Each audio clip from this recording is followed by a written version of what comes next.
Hi, I'm Nelson Day. I'm an AMJ certified rock guide as well as an AMJ single pitch instructor program provider. And today I'm going to be going over one of my favorite knots. It's called the Munter Mule. And here is an example of our Munter Mule right in front of me. This is probably the most complicated knot I teach on the SPI program. And I wanted to provide a little bit of context for those getting ready to take the course so they have an idea of how this knot works before you show up. The main application we're going to be using this knot for is for our belayed rappel system, which is basically a rappel within a belay for our client. And what this knot has in it is three parts. We have an overhand, we have we call this a mule, basically it's a slip knot, and we have a munter. There's other applications for this knot. The main applications are when you want to load up a line. This is our load line, and I want to make that line releasable under load. So I can have somebody completely hanging on this rope, and I'm able to take my overhand knot out and my mule, and I'm able to just turn this knot into a munter, which means I can feed slack to my person that is on this rope, fully waiting.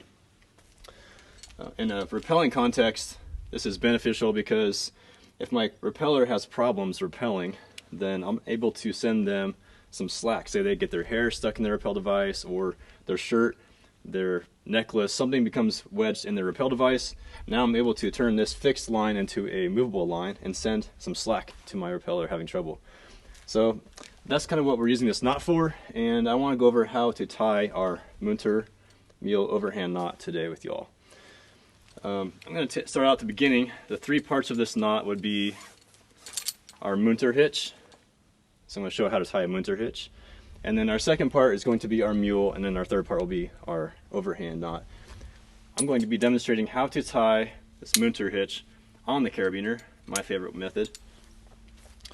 So what we see here is I like to orient my carabiner facing to the right, meaning my gate facing to the right here. So just for my own orientation for this particular hitch. And what I like to do now is grab this load strand. I call this coming out, this load strand coming out of the front of the carabiner is going to be my load strand. I'm going to grab my load strand thumbs down and then make a loop of rope. I'm going to take this loop and I'm going to clip it basically through the side of my locking carabiner here, as so.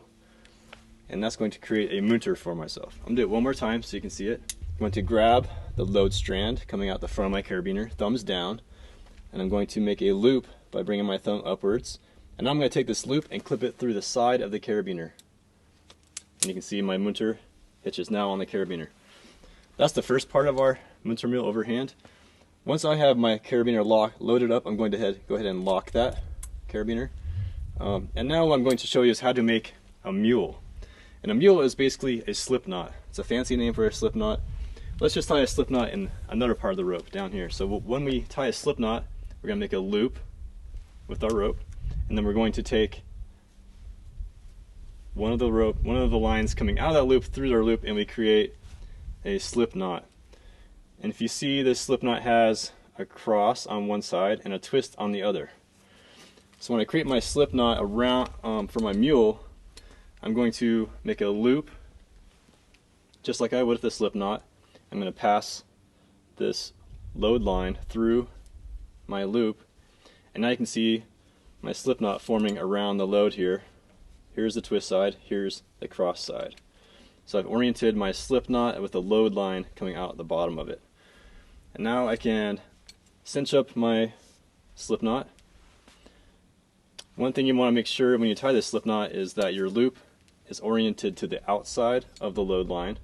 If my loop becomes oriented to the inside of my load, now when I tie my slip knot around the load line, I get some separation between the load and the brake strands here. This is the load strand, this is the brake strand. I want to make sure that there's no separation between my brake and my load. So one more time, the correct orientation for this loop being to the outside of the load strand. And now when I pass the load strand or the brake strand around my load, there's no separation between the brake and the load strand. That's our mule. The last part of our system here is going to be our overhand knot. So my mule has two sides to this loop here. One side would be, if I pull on this top side, it makes my mule knot tighter. If I pull on the bottom side, my loop gets bigger. So I can adjust the size of this mule ear by pulling on one of the sides of this loop. Now I'm going to capture only the load strand with an overhand knot. Let's just demonstrate an overhand knot off of our, without using our system here. If I'm going to make an overhand on a bite, all I need to do is make an overhand knot by using a bite of material.